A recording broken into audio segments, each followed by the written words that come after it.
Excited to have him here.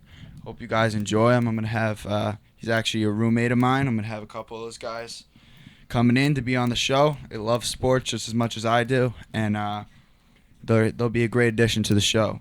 So let's start it off with a little Giants. Now, I don't know about you guys, but I thought that call at the goal line was awful. I think the Giants, they managed the game well with what they had. I don't think they played great, but I think they managed it well enough to win, and then they make that call on the goal line. Mike, what did you think about that one?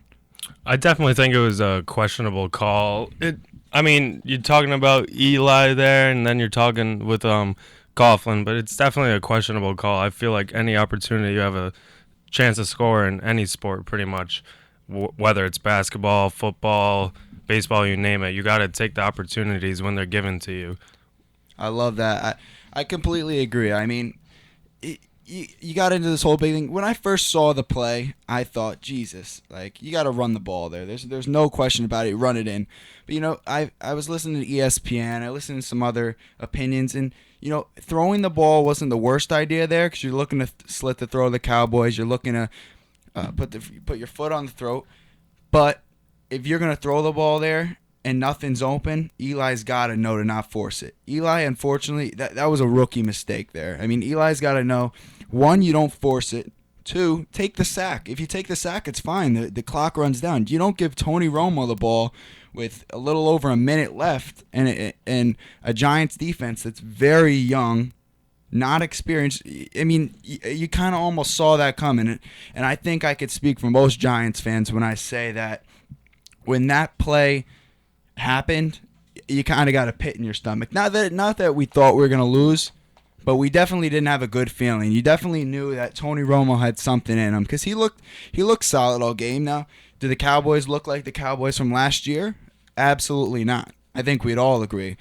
The offensive line looked decent, but they didn't look like last year. Romo looked good. Dez Bryant's now out for 4 to 6 weeks, so the Cowboys are going to have some problems, and I think the Giants are going to look back on that game and think, wow, that's a game we should have won. But like I said, there's a lot of stuff that needs to be worked on with the Giants. The offense I don't even think there was a running game. I don't think they ever even established a running game. What do you think, Mike? I think Eli didn't even have a chance to throw to Beckham because they were swarming him because they had no running game. Yeah, definitely with going to Beckham there, that he definitely the Cowboys coming in, had all the preseason. They had all 4 preseason games to get ready, and they knew coming in as soon as the schedule came out that they were going to be facing some definitely top of the line guys like Odell Beckham especially. And when you come in, especially week 1, the defense of the Cowboys is going to be ready regardless who they put on the field. You got National Football League players. You're going to have guys that are going to come out firing. They're going to want to play their top game, especially to get the preseason jitters out of the way. So I definitely think that the Giants, for the division, definitely. I mean, out of the 4 teams, 3 of them lost. You can't, as much as the loss hurts, they definitely have to come back and rebound next week against the Falcons. That's for sure. No, I agree, and I think this game against the Falcons is gonna maybe. I think they're gonna show, the Giants are gonna show that they worked out some of the kinks. I mean, the defense, for what everyone talked about as a Giants fan, I was least worried. Yeah, I was worried about the offensive line, but the big question mark for me was the defense. Losing Antro Roll, losing. We had basically 3 rookies on the field starting. I mean, you don't see that on too many NFL teams. And the defense was surprisingly good. They forced turnovers. They had a touchdown, right? Yeah, I believe so. I mean, the defense was very, very, very.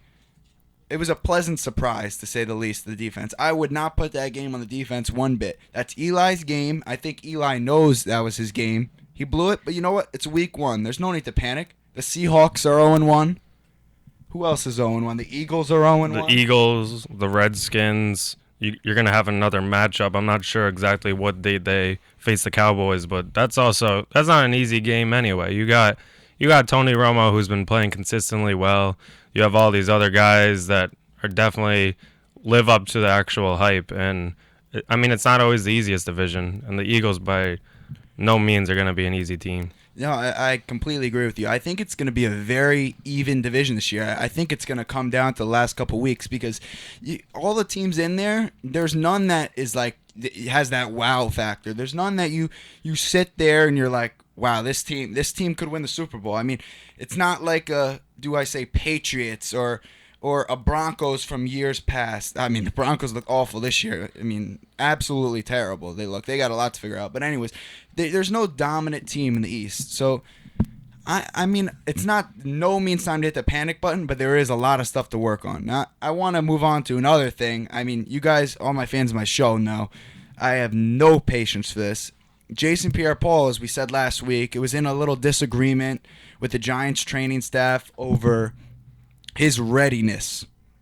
I don't know what that is because he's not ready to step foot near a football field. Now, this week, apparently there's some reports of Pierre-Paul wanting the Giants to make a, whatever you want to call it, fake hand, prosthetic hand for him so he can apparently get a better grip when he's rushing or whatever he's doing on the football field.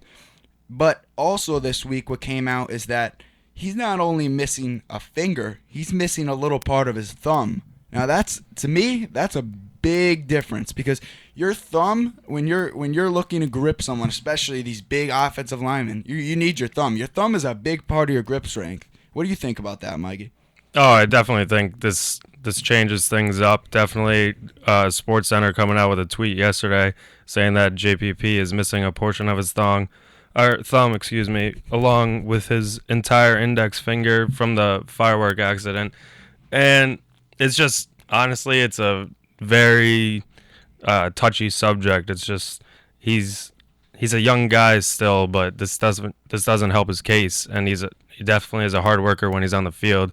And I could see where, from his standpoint, he wants to get out there and play.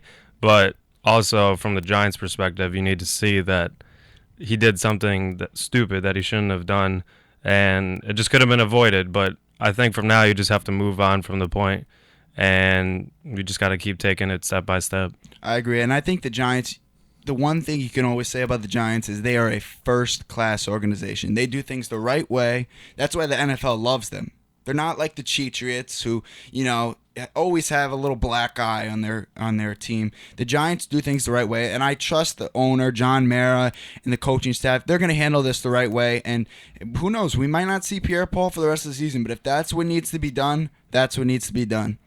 All right, guys, we're going to take a break. When we come back, we're going to talk about the New York Jets. Tyler, Bruno, that means your team.